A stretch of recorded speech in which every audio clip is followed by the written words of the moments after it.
এক নাবালিকাকে ধর্ষণের অভিযোগ উঠে অন্ডালের ৩ জনের বিরুদ্ধে। ঘটনায় ৩ জনের মধ্যে গ্রেপ্তার ২ জন, তাদের মধ্যে একজন নাবালক, অন্যজন ঘাটাঘাটায়।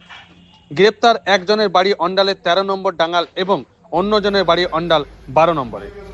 ঘটনার প্রসঙ্গে নির্যাতিতার মায়ের অভিযোগ, বেশ কিছুদিন আগে তার মেয়েকে ভুল বুঝিয়ে এই ২ জন রেলের এক পরিত্যক্ত আবাসনে নিয়ে গিয়ে ধর্ষণ করে এবং ভিডিও বানানো হয়।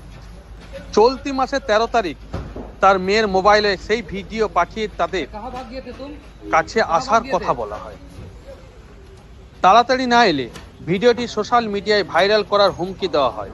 অভিযুক্ত ২ জনের বিরুদ্ধে অন্ডাল থানায় লিখিত অভিযোগ দায়ের করা হয় নাবালিকার পরিবারের তরফে।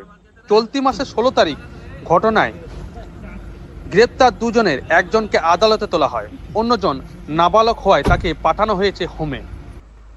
এই ঘটনায় মূল পান্ডা যে ঘা ঢাকা দিয়েছিল, পুলিশ তার তদন্ত শুরু করে। গোপন সূত্রে খবর পেয়ে অন্ডাল থানার পুলিশ ২৫শে জুলাই রাত্রিবেলা অন্ডালের ১২ নম্বর এলাকা থেকে ঘটনার মূল পান্ডা কামরান আকমল আলমকে গ্রেপ্তার করে। শনিবার ধৃতকে দুর্গাপুর আদালতে তোলা হয়। পুলিশের তৎপরতায় ঘটনার দোষী ৩ জনই গ্রেপ্তার হওয়ায় খুশি অভিযোগকারীর পরিবার ও স্থানীয়রা।